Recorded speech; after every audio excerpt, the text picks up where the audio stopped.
Last Handful of Clover, a novel by Wess Mongo Jolley, read by the author.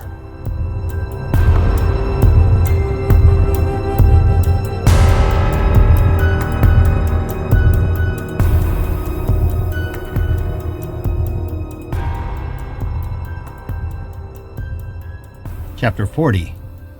See Richard Run. June 6, 2:30 p.m. The last time Billy had hidden from anyone, it was from Franny and Maddie, playing hide-and-go-seek around the wagon train in the Nebraska Territory.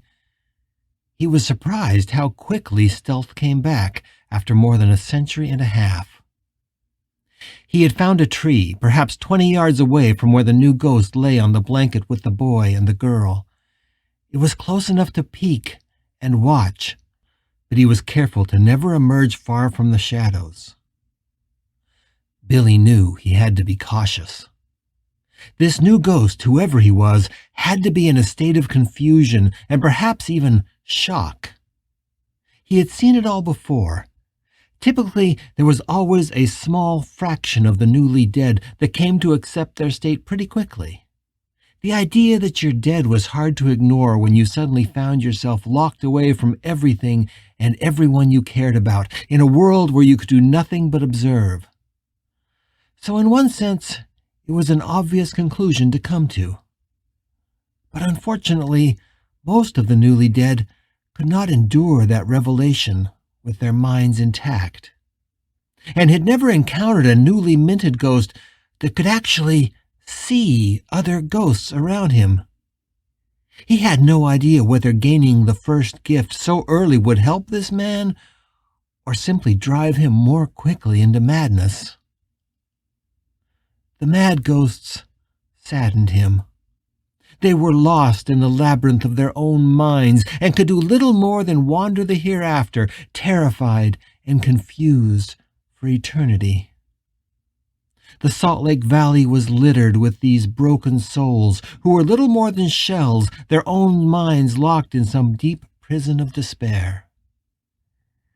Even for those that accepted what they were, the journey was difficult. Typically, the ability to see other ghosts did not arrive for years, or sometimes decades. The first gift had taken Billy nearly 20 years, and the loneliness of that time had nearly cost him his sanity, as it did for so many others. But this new ghost was an exception to all that, and Billy couldn't turn away from him. Clearly, he was new. Likely, he was just a matter of hours or days back from the vastness. But the fact that he could already see other ghosts made him unique in ways that Billy couldn't even imagine. He watched the strange ghost closely. The man was clearly not a poor person in life. He was dressed in a nice, if bloodied, sweatshirt. His hair was neat, and he had a thick but nicely trimmed dark beard, mostly gone to gray. He was a bit thick around the middle, but not obese. He looked like he probably worked out and kept himself in shape. Maybe a lawyer, Billy thought, or perhaps a business executive. After seeing Maddie, the new ghost had run around the park for close to a half hour, touching everyone he could see. Billy knew he was looking for another ghost, trying to distinguish the living from the dead. It was critical to him to prove that Maddie was not some kind of aberration. Luckily, he didn't find any. Not that there weren't ghosts in Liberty Park. There were, but thankfully there were a few of them around that day. The man came very close once, almost discovering his second ghost when he rushed up to what looked like an elderly man and his daughter on a bench. He grabbed the old man's shoulder as he ran by, but in his frantic state, he did not touch the woman. Billy knew she was not the man's daughter, but his wife, and that she had died more than 30 years before. Billy had watched her sink into obsession over her lost husband, and she was never far from him. Her mind was still intact, but barely, and even after 30 years she had not been granted the first gift. The new ghost ran past her without being seen. Eventually, Billy knew, this man would run across someone who could be identified as a ghost simply on sight. He'd find someone who had died naked or in a hospital smock, or worse, he'd find one who had died violently, like himself. Billy looked at the red-stained sweatshirt that the man was wearing. That amount of blood, he thought, could only have come from a death of exceptional violence. Billy looked down at his bare feet and chopped-off pant leg. This man might not recognize him as a ghost at first, based on his clothing or even the old-fashioned straw hat that he would forever carry or wear. But the missing pant leg and bare feet might give him a clue that something wasn't right with Billy Travers. Best for now just to stay hidden, he thought, to just observe. Eventually, the new ghost had given up and laid down next to a young man on a blanket. Shortly after, what appeared to be the young man's girlfriend appeared, and the new ghost watched him with sad eyes as the couple embraced and settled back together next to him on the blanket. They stayed that way for a long time, and eventually the girl laid with her head on the boy's belly, reading her book. The dead man toyed with her hair, and Billy could tell he was talking to them. That, too, was a common thing for a new ghost to do. It was comforting in such vast strangeness to at least hear the familiar sound of your own voice. He's filled with such loneliness, Billy thought, such devastation and loss. It was a feeling that all ghosts radiated, but there was an especially forlorn quality to this man.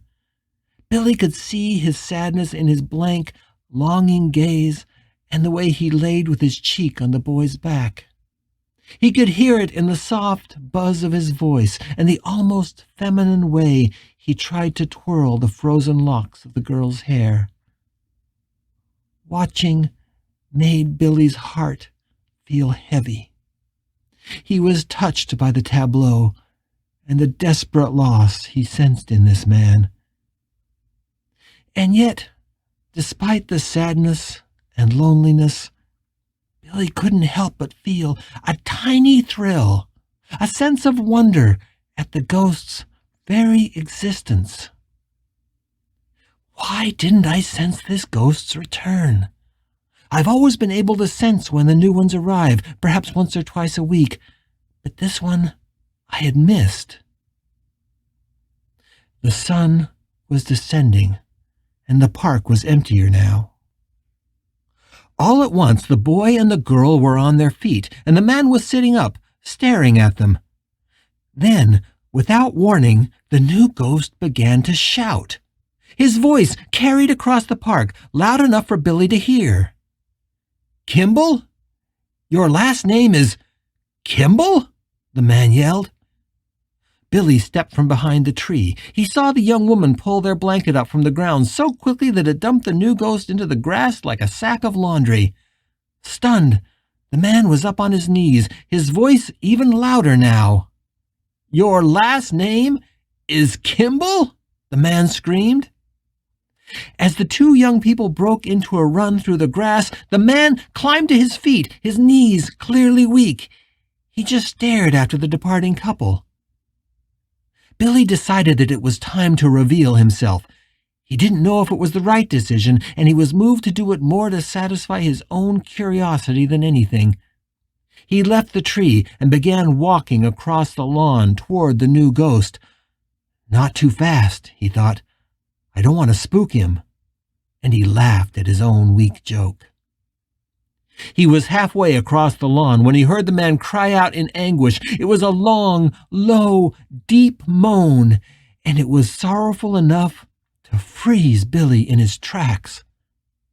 The man put his head into his hands and then bent over and cried out again before straightening up and calling out. He bellowed a man's name with such force that Billy had to fight a desire to turn and run. "Keith!" the man screamed with such anguish that it almost brought him to his knees. Then a breath. Billy was close enough now to hear what was next, which was quiet and filled with longing. "What am I doing here?" He took a rasping breath. I need to go home." And then the man was running. Billy considered yelling out for him to stop, but he was moving fast, and instead of calling after him, he just broke into a run and followed.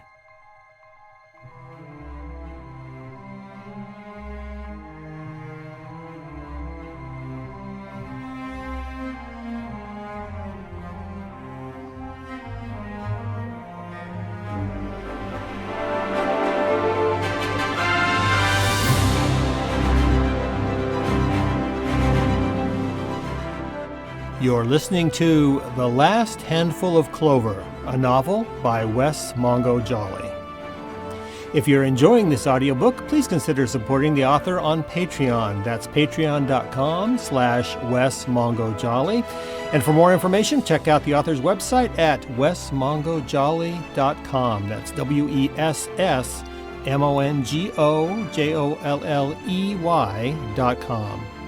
Thanks for listening and stay tuned for more episodes.